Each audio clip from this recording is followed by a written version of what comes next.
Salut à vous, chers auditeurs.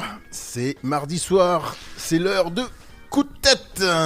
Bienvenue dans cette émission Rock and Foot qui va revenir sur l'actualité des Verts et plus précisément sur la 6e journée de championnat Ligue 1 McDo avec ce déplacement à la Beaujoire, à Nantes, et les Verts ramènent un match nul inespéré, 2 buts partout. Et oui, on revient du diable Vauvert pour cette 6e journée de championnat.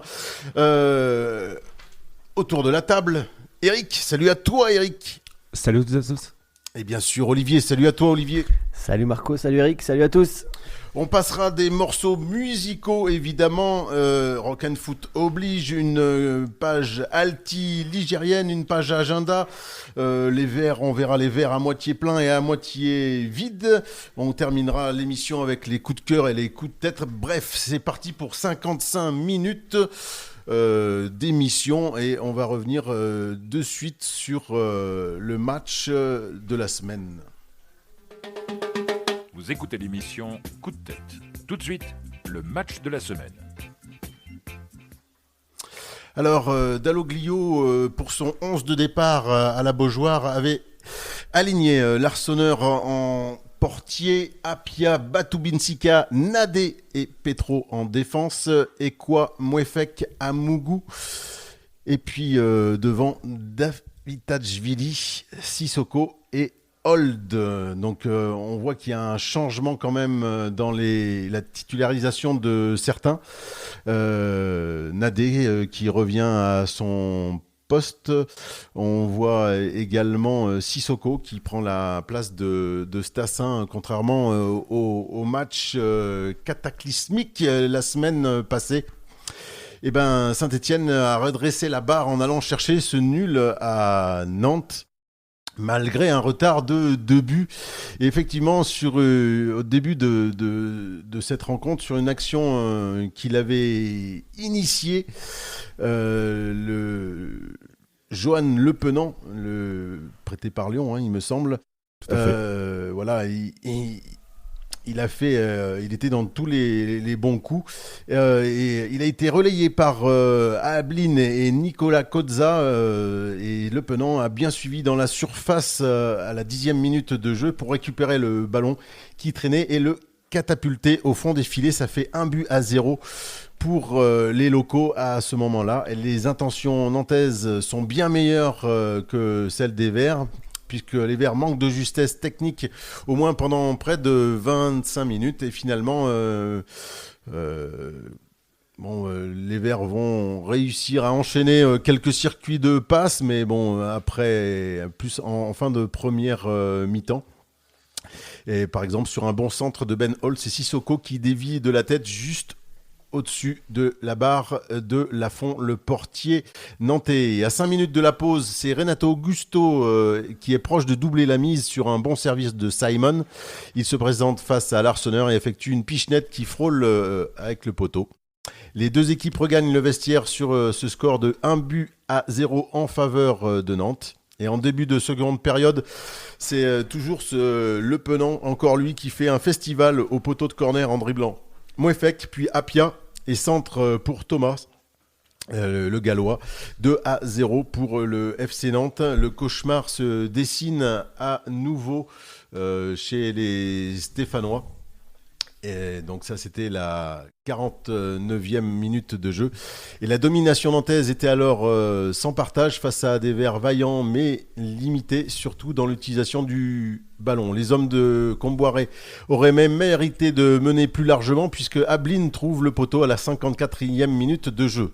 Mais alors que rien ne laissait vraiment présager cela, en 2 actions, Saint-Étienne revient à hauteur. Voilà, les Verts ont pu compter sur un Ibrahim Sissoko qui a réduit l'écart d'une déviation de la tête sur un coup de patte de Zoriko Davitashvili à la 57e minute suite à un corner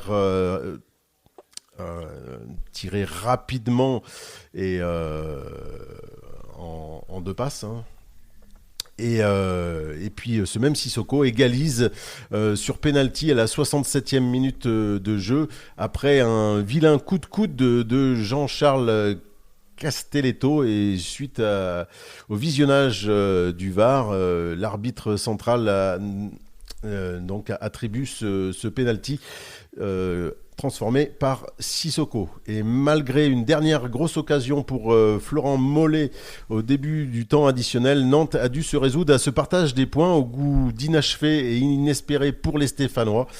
Voilà, très tendu, les Nantais qui n'arrivent plus à gagner avec ce 3e match consécutif sans victoire ont terminé à 10 puisque Marcus Coco ayant pris un rouge pour un trop-plein de virulence à l'encontre de l'arbitre Keradji. Voilà, les matchs nuls ressemblent à des victoires en ce moment pour Saint-Étienne, avant-dernier de Ligue 1. Voilà pour ce résumé. Merci Marco pour ce compte rendu complet. Alors après l'humiliation à Nice, une réaction était impérative. Il s'agissait de stopper l'hémorragie et de revenir avec au minimum 1 point du déplacement à Nantes. Alors une nouvelle fois, on a vu une équipe en grande difficulté qui a encaissé 2 buts de manière assez invraisemblable à ce niveau. La balle de 0-3 a été renvoyée par le poteau et puis les Verts sont parvenus à revenir au score puis égaliser grâce à un doublé de Sissoko. Ils ont finalement empoché un point précieux vu les résultats de leur concurrent direct ce week-end. Alors est-ce que c'est un résultat de nature à vous rassurer? Que retenez-vous avant tout de ce match? Les grandes difficultés que l'équipe a de nouveau éprouvées ou bien le caractère dont elle a fait preuve pour remonter à l'extérieur un handicap de 2 buts? Non, moi je vais quand même retenir, vu la situation au début du match et même à la mi-temps par exemple, avec 2-0, un but encore une fois très tôt dans le match, je vais retenir quand même le verre à moitié plein pour cette équipe elle devait se rassurer quelque part. Et c'était pas gagné d'avance après le match traumatisant pour une jeune équipe là-bas. Donc moi je trouve que c'est quand même une très très bonne nouvelle, et puis ça va éviter de rentrer sur le terrain avec une bronca samedi prochain. Donc elle sort de nulle part cette victoire, on va en parler bien sûr. La meilleure équipe sur le terrain c'était le FC Nantes, mais dans l'état d'esprit, dans le fait de jamais lâcher, avec les buts qui doivent rien à personne, puisque le penalty est pris, il y est, le but c'est bien joué, il y en a pas eu 50, mais une équipe à l'extérieur ça peut lui arriver. Donc non, moi je retiens vraiment l'espèce de rédemption des Verts sur cette rencontre. Alors 2 rectificatifs, Olivier. Donc à la mi-temps, il y avait 1-0 et non pas 2-0 pour Nantes. Et tu as parlé de victoire, on n'a pas gagné à la Beaujoire, c'est un lapsus révélateur. Match nul, 2 buts partout. Ouais, c'est presque une victoire parce que, ouais, lapsus en effet, c'est tellement inespéré à la 50e on peut prendre ça comme une victoire, et surtout pour la suite, et garder cette équipe hors de l'eau, la tête hors de l'eau, parce que ils avaient après le match à Nice, ils avaient la tête sous l'eau. Voilà. Ouais, alors c'est sûr que c'est une belle opération, mais on a quand même une confirmation qui fait mal, c'est cette défense qui est quand même à l'agonie sur une attaque sur 2 par rapport à cette fois-ci des adversaires nantais. Je les trouve quand même pas mal à la rue, les défenseurs. Alors là, effectivement, il n'y avait pas Abdelhamid. Mais je trouve vraiment fébrile, fragile cette défense, et la facilité des équipes adverses à trouver des solutions, à la fois dans la rapidité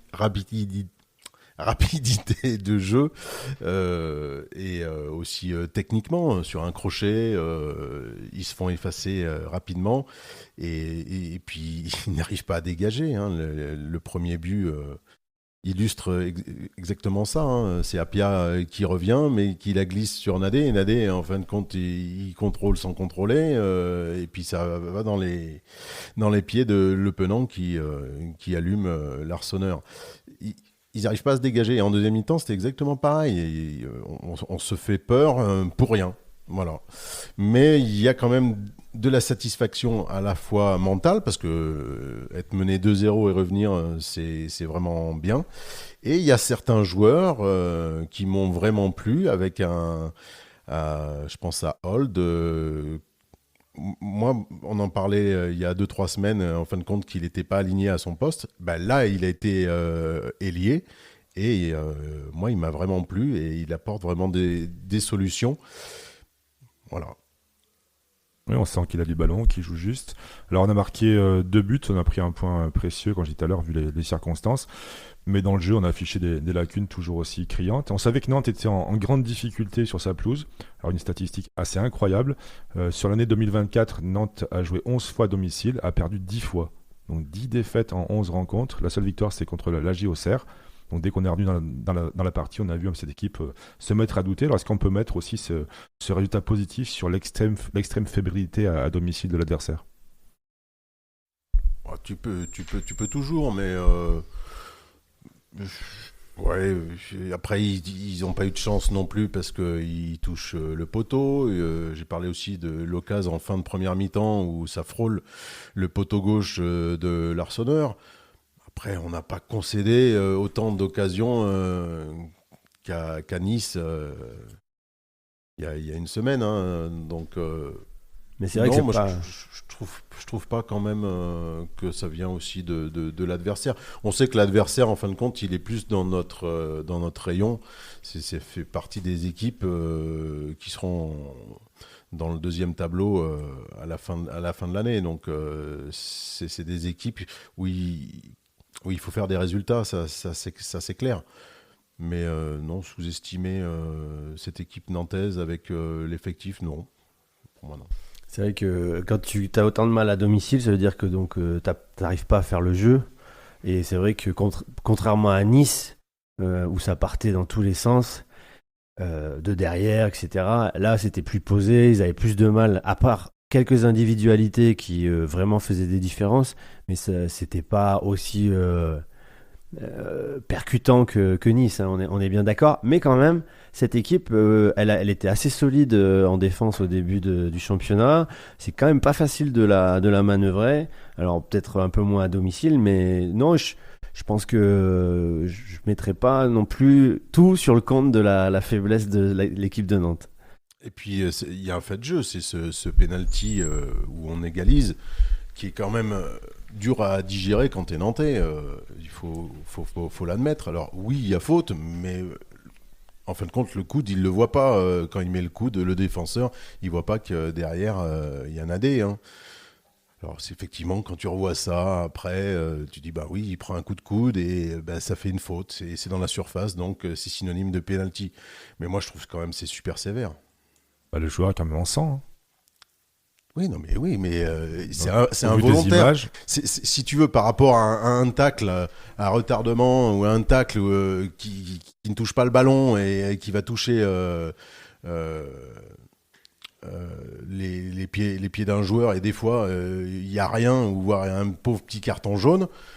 Moi, là, je trouve que tout de suite, un penalty, je trouve ça sévère pour les Nantais. Je suis désolé, hein, mais je trouve ça sévère.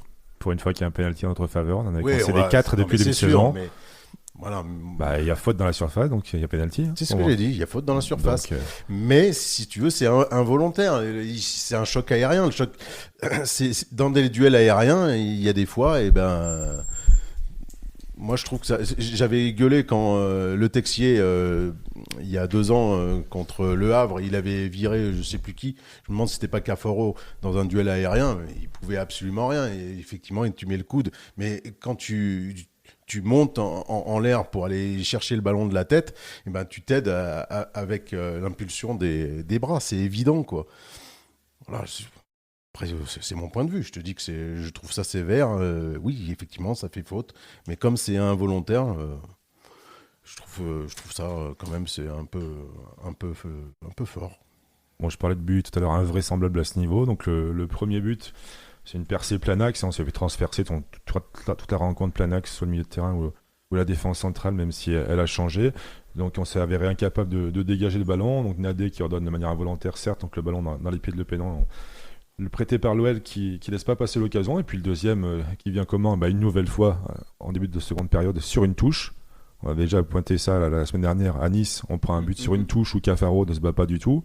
Et là, c'est assez incroyable que Le Penant fasse ce qu'il veut, donc le long de la ligne de touche, qui élimine Mouefek sans réaction, puis Apia qui cherche tranquillement en retrait Thomas sur le but. C'est assez fou. Et même en fin de partie, on a failli prendre un nouveau but également sur une remise en touche. Plus que les touches, j'ai l'impression que c'est les côtés en fait où on prend l'eau. Je sais pas si ça commence à être un peu une chose qui revient, une rengaine sur les côtés, que ce soit Simon et Le Penant, ça passe. Et comme à Nice, pardon, c'était le cas avec les joueurs de côté. C'est vrai que Cornu, on avait pointé du doigt, mais il manque de la solidité sur les côtés, quoi. C'est ce qu'on a dit Et l'année surtout dernière. contre des équipes qui jouent avec des pistons, des ailiers un peu écartés. C'était notre avis, ce qu'on a dit l'année dernière, notre priorité. Si on montait en Ligue 1, il fallait renforcer les latéraux. La chose n'a pas été faite. En tout cas, on n'a pas hissé le niveau au point de vue des latéraux. Et quand je vois le pauvre Petro, la fin de match qu'il a eu, c'était difficile. Hein. C'est compliqué de défendre avec des latéraux qui sont comme ça. Et encore, je trouve qu'Apia a bien géré Simon, parce que Simon, il est feu follet un petit peu partout, il est virevoltant sur son côté, et je trouve qu'il l'a plutôt maîtrisé, pas à chaque fois, mais il l'a plutôt bien maîtrisé tout au long de la rencontre. Mais effectivement, le second but qu'on prend avec ce débordement de Le Penant qui frôle avec la ligne de sortie, c'est pas normal. C'est pas normal. Et Mouefek, le premier, n'a pas été au combat lors de cette remise en touche. Petro a laissé beaucoup d'espace. D'ailleurs, en début de match, c'est Thomas qui le prend de vitesse et qui fait un centre très dangereux devant le but. C'était 1 minute avant l'ouverture du score. Le tir d'Augusto qui était un petit peu à la lutte avec, je crois que c'était Batubinsika. Ekwa, pardon. Et puis après, concernant Moïse Simon, c'est vrai qu'il était quand même virevoltant, très difficile à museler. Et à un moment donné, il grille la politesse à Mougou côté droit, et il est à l'origine de l'occasion qui a failli amener le 3e but avec le tir sur le poteau de Dablin qui est détourné par Holt. Holt détourne le ballon sur sa frappe et ça finit sur le poteau. Donc évidemment 4-0, la messe aurait été dite, mais donc ça nous a permis de revenir dans la partie. Et ça fait le plus grand bien pour les Stéphanois. Exactement, ouais. Dalloglio a fait des choix forts quand même. Hein. S'il n'a pas changé de système, il a changé de tactique en arrêtant le pressing haut mal coordonné. C'est ce qui nous avait coûté cher face aux Niçois. Et surtout, il a changé de titulaire, Abdelhamid et Cafaro étant laissés sur le banc au profit de Nadé et Holt et un certain Sissoko à la place de Stassin. Avant le match, comment vous avez réagi par rapport à cette annonce ? Après la raclée à Nice, on attendait évidemment des changements. On a été servi. Hein. Il y a des choix très forts qui ont été opérés par Olivier Dalloglio. Donc le premier concerne évidemment Abdelhamid. Hein. Donc il a sorti de l'équipe son capitaine. Alors, tout le monde demandait à ce que ce changement soit effectué, mais bon, on se disait que s'il sortait son capitaine, c'était une manière de se désavouer un petit peu. Il l'a fait, il l'a mis sur le banc et fait rentrer Nadé qui a fait son match, même s'il est à l'origine du premier but. On va dire que c'est grâce à lui qu'on obtient le penalty. Ça revenir sur l'action, mais voilà, donc ça a été vraiment le changement le plus surprenant, même si on s'y attendait on en l'appelait de nos voeux. Et puis après, quand même aussi, il a sorti Cafaro, il a sorti Stassin, qui pour l'instant ne bande pas grand-chose. Et puis il a mis Sissoko, qui a inscrit un doublé. Il ne faut pas oublier que Sissoko avait été très en vue à Monaco. Il avait mis 2 buts qui avaient été refusés. Après, il s'était quand même battu malgré la défaite contre le Havre. On l'a sorti parce qu'on a fait venir un joueur sur lequel on a investi beaucoup d'argent. Donc, on va attendre de voir évidemment, mais pour l'instant, on n'a pas vu grand-chose. Donc là, il remet Sissoko dans le grand bain et puis il marque 2 buts à Nantes. Et puis, je sais pas si il est pression en jeu aérien. Une fois qu'il est sorti, Sissoko, on avait du mal, en fin de compte, à garder le ballon devant. Hein. Et on était acculés sur notre propre camp. Et Stassin n'a pas, en fin de compte, les compétences d'un Sissoko qui amène, en fin de compte, des défenseurs et qui joue ce rôle de pivot qui peut attendre et puis après dévier sur les côtés. Et je trouve que ça a été criant de vérité. C'est les 10 dernières minutes où, en fin de compte, on avait pu affranchir la ligne médiane. Et vraiment, on était toujours à reculons, quoi. La seule occasion qu'on se procure en première période, c'est Sissoko. Hein. Une tête de Sissoko sur un bon centre de Ben Holt après un dédoublement dans son dos d'Apia. Ouais. Donc voilà, puis après en deuxième mi-temps, quasiment la même opportunité qui se présente. Et puis donc le but de Sissoko qui relance la partie. Et puis le pénalty bien tiré de la part de Sissoko. Il y a une autre nouveauté aussi dans ce match-là, c'est que Ekwa, je ne sais pas si vous avez remarqué, il vient se placer entre les deux centraux lorsque l'équipe elle doit construire. Ouais. Et ça, j'ai trouvé que c'était bien. Ça me faisait penser à ce que faisait un peu mon conduit sur certains matchs quand ça flottait un peu en Ligue 2. Mais non, moi encore une fois, Le Régista. vous allez me dire que non, ouais, mais même vous allez, on peut dire que Dalloglio, il est sur la sellette, mais avoir réussi à laver les têtes et fait des choix forts, c'est quand même pas mal. Hein. Je pense pas que après on peut le mettre responsable de la déroute de la semaine passée contre Nice, mais on peut aussi le mettre responsable de ça. Il y avait que 3 joueurs au coup d'envoi qui avaient été recrutés cet été. C'est énorme, alors qu'on pensait au début de saison. Donc en fait, il y a une sorte de virage qui a été amorcé là, où on va rejouer comme on jouait en Ligue 2, un petit peu.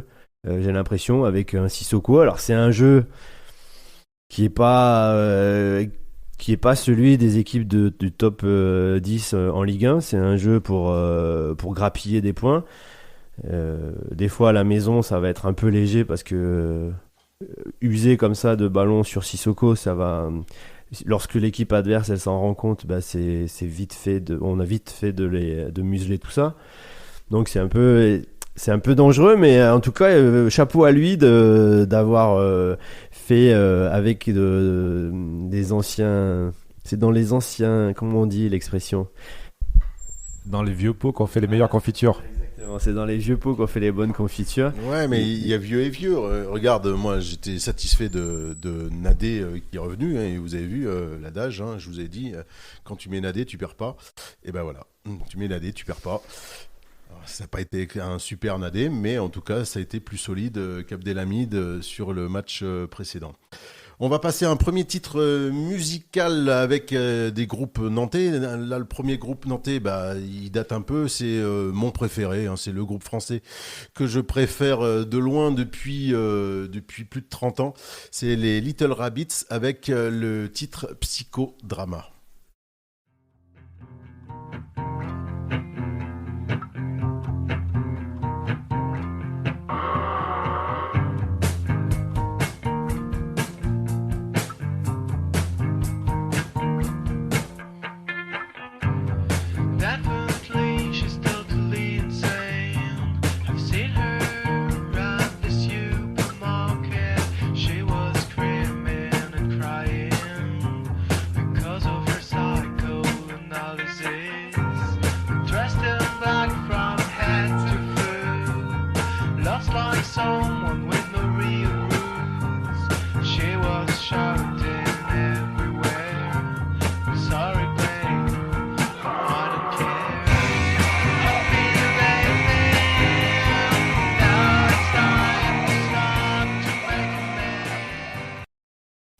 Voilà, la particularité de ce morceau, c'est qu'il s'arrête net.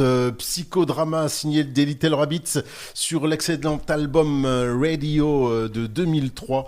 Voilà, Psychodrama. Alors pourquoi Psychodrama ? La thérapie psychodramatique permet un processus de changement toujours relancé par le jeu des autres et son propre jeu. Voilà, je vous laisse avec ça.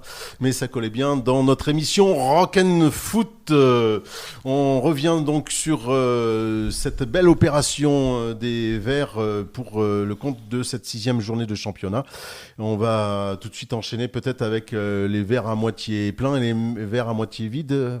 Ouais, juste avant, je voulais un petit mot sur. On a parlé de la compo avant le premier titre musical. Donc, on a évoqué les choix forts opérés par le coach. Mais le coach a conservé tel quel son milieu de terrain. Hein, alors que pourtant à Nice, dès la demi-heure de jeu, il avait fait sortir Amougou et Mouefek. Alors, qu'est-ce que vous avez pensé de ces choix-là ? Il a changé des hommes forts en défense, en attaque, dans le secteur offensif. Mais par contre, il a gardé Ekwa, Amougou et Mouefek. Le problème, c'est qu'il a personne pour venir suppléer, à part Tardieu. Bouchoirie, Tardieu. Ouais, alors Bouchoirie Bouchoirie qu'il a fait rentrer cette fois à son poste. Ouais. Et on a vu un Bouchoirie qui se battait vraiment qui a compris, je pense, le message envoyé depuis plusieurs mois par Dalloglio, c'est-à-dire que t'as beau avoir toutes les qualités techniques du monde, si tu te mets pas tu finis pas le match cramé avec le maillot mouillé, c'était pas, tu peux pas être titulaire à Saint-Étienne. Ça c'est le public qui le dit, mais on a besoin de joueurs qui cravachent. Donc et parfois c'était très bien en attaque, mais beaucoup moins dans le replacement défensif pour un milieu de terrain. Après, tu m'as parlé de... Bah ouais, après voilà, donc Tardieu, c'est difficile de savoir pourquoi il l'aurait mis dès le début, je pense, parce que c'est un joueur qui a besoin maintenant, à son âge, de jouer pour pouvoir apprendre le rythme. Là, c'est difficile de le faire rentrer sur un match comme ça. Donc, ça court, hein, Mouefek, Amougou et donc le troisième c'est quoi, ça court quand même, donc il a besoin de gens qui comblent les espaces. Ça a bien manqué, donc moi je vois pas trop de remarques. Après, Est-ce que ça court pas un peu dans le vide? si. Est-ce que t'as mieux sur le banc, quoi? C'est là la question qu'on peut se poser. Et effectivement, on peut se poser la question parce que moi, j'ai trouvé que le milieu de terrain, une fois plus, n'a pas été convaincant du tout. Mouefek, je ne l'ai pas reconnu. Et quoi, j'ai trouvé qu'il était en dessous. Je sais même pas trop, je sais pas où il doit se placer. Et, il fait pas toujours les bons choix, surtout défensifs. Amougou, il fait un peu le chien fou. On va dire c'est le meilleur des trois sur cette rencontre pour moi. Mais on peut effectivement se poser cette question, pourquoi il n'a pas changé ce milieu de terrain qui est quand même si important pour créer le jeu sur une rencontre pareille, quoi. Alors qu'à Nice, c'est la première chose qu'il a changé. Et en petite demi-heure. Ouais. Donc tout à fait. Donc, tu veux parler des verres à moitié plein, à moitié vide? Ouais, non, on passe tout de suite à ça. À moitié plein, pour moi, Ben Holt et Sissoko. Ben Holt, enfin à son poste, ça va mieux. Et Sissoko, bien sûr. Je rajoute qu'il y a le projet. En fait, le truc, c'est que derrière Dalloglio, t'as comment il s'appelle, Gazidis. Et Gazidis, à mon avis, il préfère que ce soit les jeunes qui jouent plutôt que les vieux aussi. Alors, bien sûr que Dalloglio, c'est lui qui choisit, mais je pense qu'il a bien accepté la nouvelle politique du club. Et la nouvelle politique du club, c'est de faire jouer des jeunes. Alors, un peu moins là, mais... Ouais, mais là, il remplace Stassin par Sissoko devant. Ouais, c'est vrai. Là-dessus, t'as raison. Mais au milieu, je réponds à ta question pour le milieu de terrain, quoi. Bon, je te rejoins, Eric. Les deux, Sissoko, il m'a plu. Et Ben Holt, j'en ai parlé tout à l'heure, et c'est mon coup de cœur. Vraiment, si tu le fais jouer à ce poste-là, il a vraiment de certaines qualités. Il peut aller vite. Il est assez adroit. C'est le seul qui s'est créé une occasion la semaine dernière face à Nice. Ça avait touché la transversale. Et à chaque fois, je trouve qu'il a quelque chose, ce joueur. Donc, et puis si on réduit le score, c'est parce qu'il a débordé pour obtenir un corner. Non, c'est le deuxième. C'est quand on égalise. Quand on égalise, quand on obtient le penalty. Après, il est aussi sur le coup du premier but. Le premier but, le corner à deux joué avec Davitashvili. Ouais. Il est combiné avec Ben Holt. Ouais. Donc voilà, ça c'est pour les verres à moitié pleins, les verres à moitié vides. Les défenseurs, certainement. Ouais, les verres à moitié vides, c'est un petit peu la défense quand même. Les quatre pratiquement, ouais. Et les quatre, bon, peut-être Nadé, on peut lui trouver des circonstances atténuantes, mais ouais, la défense, voilà. Ah, tu mets les quatre. Eh ben, moi, je vais vous surprendre. Je vais mettre l'Arseneur. Non pas pour le premier but qu'il prend. Voilà. Le deuxième, il aurait pu peut-être faire plus un effort, même si ça va vite, mais il la regarde un petit peu passer. Mais c'est surtout la fin de match, que ça soit sur ses dégagements qui n'ont pas été payants. En tout cas, ils ne trouvaient pas preneur, ou ils trouvaient tout de suite un Nantais et ça revenait 5 secondes après dans sa surface de réparation.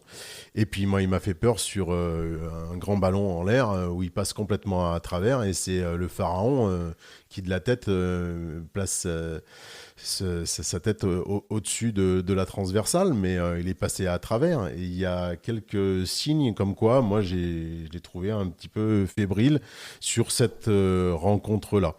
Voilà, et moi, sinon, je prendrais Ekwa comme verre à moitié vide. Ekwa et Mouefek. Larsonneur, on sait qu'il est en difficulté effectivement dans le jeu aérien. Tu as parlé de fébrilité, ça s'est vu dès l'engagement. Je ne sais pas si vous revoyez l'engagement. David Tachvili donne un retrait à Larsonneur qui tire directement en touche. Et après, dans le temps additionnel, quand même, il sauve la situation sur la frappe de Mollet, faut pas l'oublier. Et puis là, il est copé d'un deuxième carton jaune. Ouais. Alors attention, après il y a Maubleu sur le banc. Mais ça, pour gain de temps, donc s'il y a Mougou également qui a pris son premier jaune durant la partie. Et bon, deuxième jaune donc pour Larsonneur. Vous écoutez l'émission Coup de tête. Voici l'agenda. Olivier. Ouais, l'agenda avec la réception ce week-end d'Auxerre. Un match donc à 6 points. Certains vont dire que c'est un match couperet. Dans un Geoffroy Guichard qui retrouve ses 2 poumons enfin pour la première fois de la saison.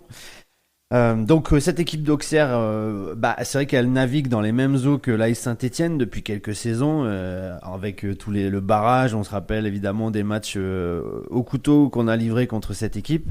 Elle est entraînée par Pélissier. Alors qu'est-ce qui s'est passé depuis l'année dernière? Ils ont perdu Gauthier 1 à la surprise générale. Vous vous rappelez le blondinet là qui est parti à Metz en Ligue 2. Lui aussi il a fait l'ascenseur, mais il n'a pas voulu faire l'ascenseur justement. Il en avait marre de faire prendre l'ascenseur. Et par contre ils ont recruté quelques joueurs un peu à l'international, pas vraiment des joueurs aguerris à la Ligue 1 hein. Je pense à un attaquant, Théobert, qui joue pas, 2 défenseurs, Lasso Koulibaly et Ocho, et puis un jeune milieu de terrain qui a incorporé le 11 de Pélissier depuis quelques matchs, Ahmed Junior Traoré. Donc avec ce recrutement et des bases assez solides, eh bien ça n'a pas suffi pour l'instant, puisque ils faisaient partie des 3 derniers. Alors ils ont fait un dernier match très satisfaisant là contre Brest, mais comment accorder du crédit à cette victoire, parce que Brest a priori était aux abonnés absents, sur courant alternatif et à la tête plongée dans la Ligue des Champions. Et on le voit d'ailleurs puisqu'il remporte une belle victoire à Salzbourg, qui est pas un petit club du tout. Donc je sais pas quel crédit faut donner à cette victoire contre Brest, mais bon, on sait que c'est, on va dire, du niveau de Saint-Étienne, mais avec un petit peu plus on va dire de stabilité dans ce club hein. Ils ont beaucoup moins changé de choses cet été, voire même pas grand chose. Donc c'est une équipe en plus qui a l'habitude de faire l'ascenseur, contrairement peut-être à nous. On fait moins souvent l'ascenseur. Donc elle est peut-être mieux armée que nous, mais à la maison on va savoir qu'est-ce que cette équipe a dans le ventre. Dans l'antre de Geoffroy Guichard, on va voir qu'est-ce qu'elle a dans le ventre. Et ça, moi je languis franchement de voir ce que c'est cette équipe, avec la ferveur qu'il va y avoir autour, ce qu'ils ont dans le ventre. Voilà, tout simplement. On a recruté des joueurs. On sait ce qu'ils valent, les anciens, mais les nouveaux, on va enfin savoir ce qu'ils valent vraiment dans un Geoffroy Guichard plein, et face à un adversaire qui va venir pour gagner. S'ils peuvent prendre 3 points à Geoffroy Guichard, ils vont pas s'en priver. Ils l'ont déjà fait dans des circonstances encore plus catastrophiques pour le club de Saint-Étienne. Et donc je voulais vous demander, vous aussi, vous trouvez que c'est un match charnière, cette rencontre? Ah oui.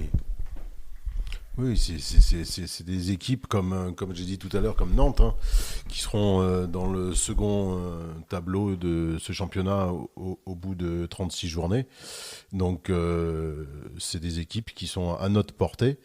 Donc il faut faire la différence à domicile, ça me paraît évident. Il faut tout faire pour l'emporter samedi 17h et c'est sur Bein. C'est pas sur DAZN, c'est sur Bein. Je tiens à le souligner pour les auditeurs qui veulent regarder le match de chez eux ou dans un bar. Voilà, c'est samedi 17h, 5 octobre, je crois. Je crois que c'est le 5 octobre. Voilà, et puis oui, il y a un historique. Voilà, c'est comme les Nantes Saint-Étienne. Saint-Étienne-Auxerre, c'est des rencontres qui font partie de l'histoire du foot de la Ligue 1 et de la Ligue 2. Hein. Même si c'est tôt dans la saison, on peut effectivement parler d'un match à 6 points. Auxerre est 12e avec 6 points. Donc si on gagne, on dépassera notre adversaire du jour. Et puis on quittera pour la première fois la zone rouge.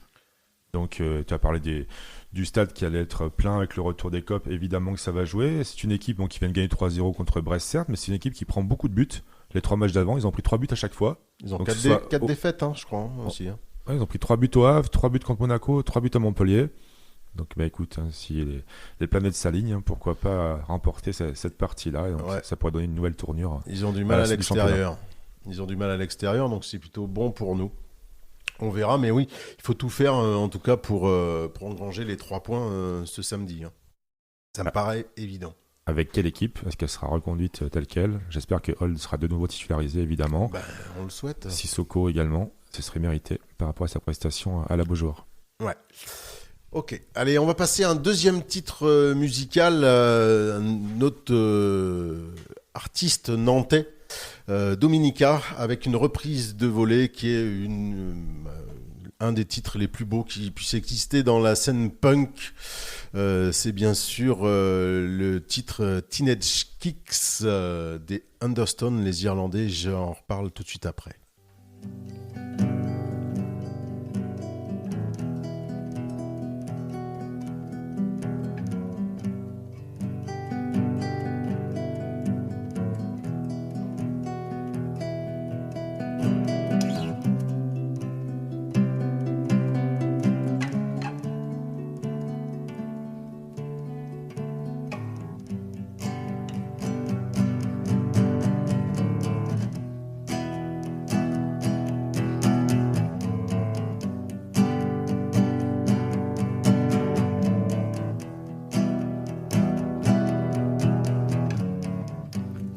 Kicks hard to be every time she walks down the street.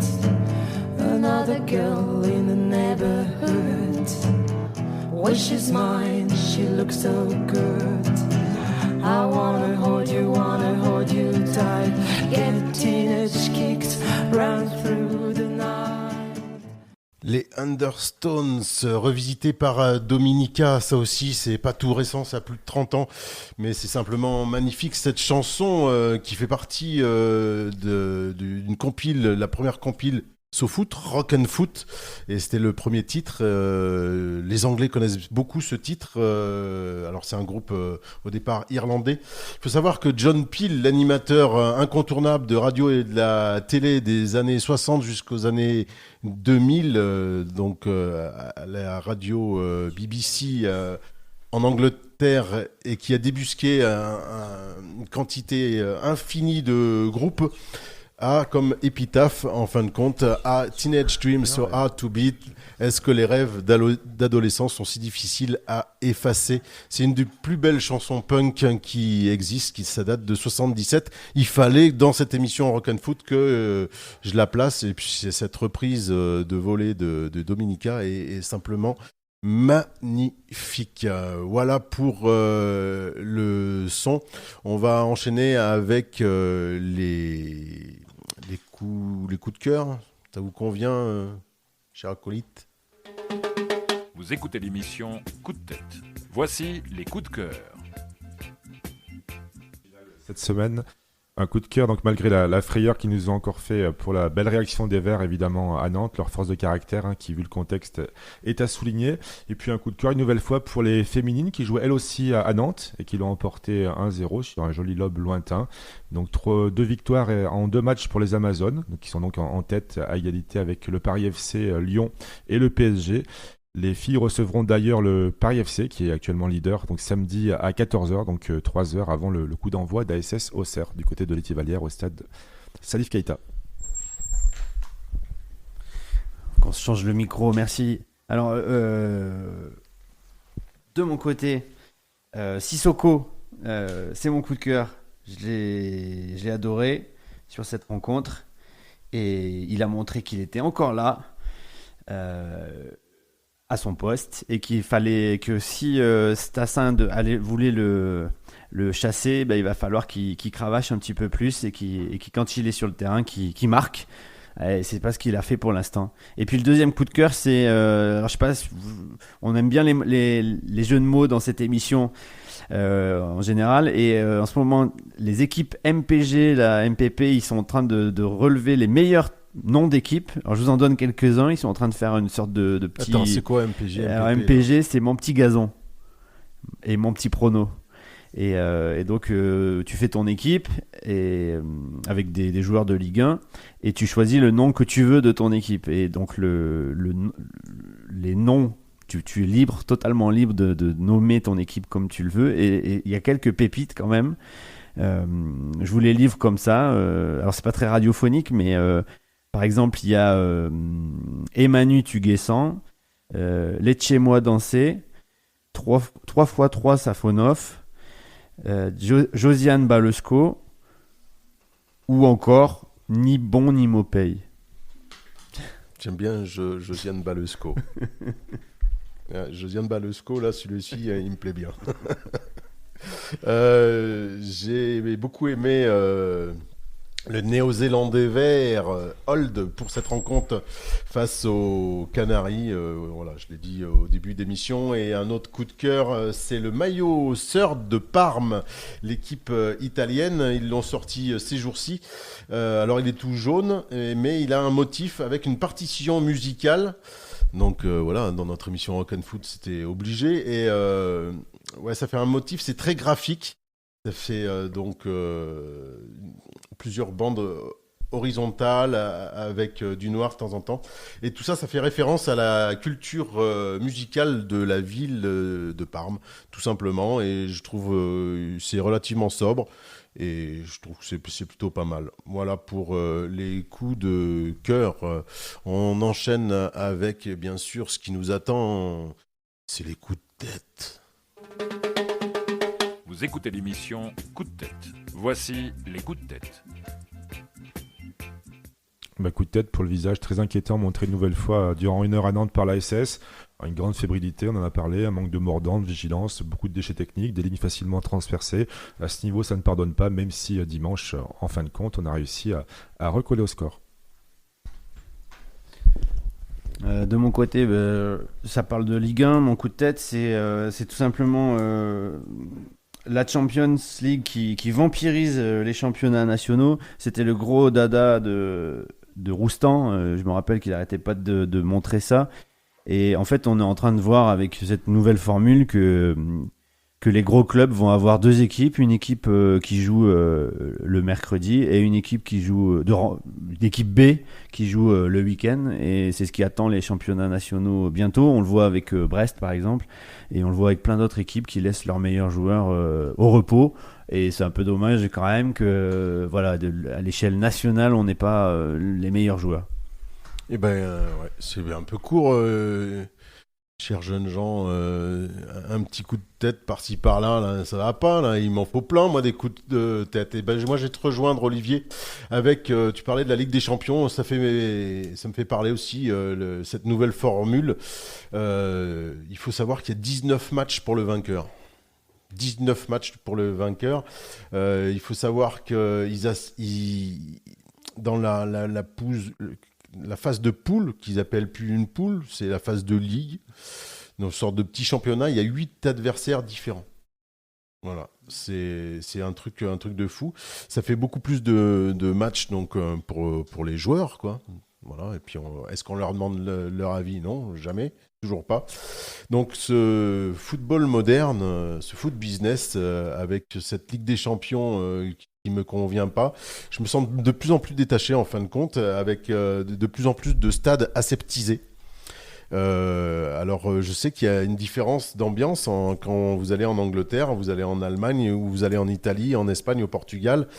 c'est pas pareil, mais c'est pas voilà. Nous, on a un côté latin en France et on retrouve de plus en plus donc des tribunes déjà où on peut pas y accéder parce qu'elles sont fermées, mais aseptisées comme à Paris par exemple où vous avez plus le droit de fumer. Si tu te lèves, il y a quelqu'un qui vient te chercher. C'est assez spécial et puis je rajoute aussi un coup de tête depuis le début de l'année, c'est Bordeaux en National 2. Moi, j'ai vraiment du mal à le digérer et je pourrais le sortir toutes les semaines dans ces coups de tête parce que ça me fait vraiment mal de voir une équipe comme celle-ci, une ville comme celle-ci à ce niveau-là. Sinon, revenant au vert, je n'ai pas aimé évidemment comme la semaine dernière DAZN, donc je n'ai pas... Eric, il était présent, donc il n'a pas pu assister. Est-ce que tu as assisté à la fin du match sur DAZN, Olivier ? Parce que moi, la dernière minute, je ne l'ai pas vu. La caméra était sur Comboiré et sur le banc de touche. Donc je n'ai pas vu les 30 dernières secondes de la rencontre. Autour du match. Ouais. Et en fin de compte, on n'a pas du tout vu les dernières plus, secondes. Du foot à sensation que du foot sur rectangle vert. Voilà, le calendrier des Verts, il faut souligner que quand même Saint-Étienne fait partie des 3 équipes qui ont eu 4 matchs à l'extérieur sur les 6 premières journées. Il y a l'Olympique de Marseille et Nice qui sont je trouve ça quand même assez bizarre qu'on n'ait pas à 3-3 pour l'instant. Donc et là, on va recevoir 2 fois. Et on va recevoir 2 fois, mais au bout de 6 journées, voilà, Saint-Étienne est avant-dernier, mais on a quand même joué 4 fois à l'extérieur. Il faut quand même en tenir compte. Et puis, je reviens avec ce nouveau football, puisque maintenant, tous les matchs, vous avez 8 minutes, 9 minutes, 10 minutes de temps additionnel. Et souvent, il y a des équipes qui font la différence. Mais ce n'est plus, en fin de compte, je ne peux plus comparer avec les années 70, 80, où à la 90e minute de jeu, c'était fini, quoi. On n'en parlait plus. Après, il y a un certain tapis qui est arrivé, qui a changé la donne, puisque Marseille est marqué à la 95e minute, alors que c'était 90 minutes. Mais voilà, il y a tout qui change, et moi, ça ne me plaît pas, et ça ne va pas dans mon sens, et dans le sens tel que je perçois ce sport. Voilà, pour mes coups de tête, Eric. Le seul coup de tête qu'on retiendra cette semaine, c'est celui de Sissoko, qui a permis au Vert de revenir dans la partie. Exactement. Allez, on se retrouve la semaine prochaine pour revenir sur cette réception des Bourguignons, des Burgondes. C'est les Auxerrois, samedi 17h à Geoffroy Guichard ou sur Bein. À très bientôt et allez les Verts. Tu dis bise à l'œil d'habitude. Eh ouais, mais je change. change. Les choses se perdent. Allez, bonne semaine. Bonne semaine, allez les Verts.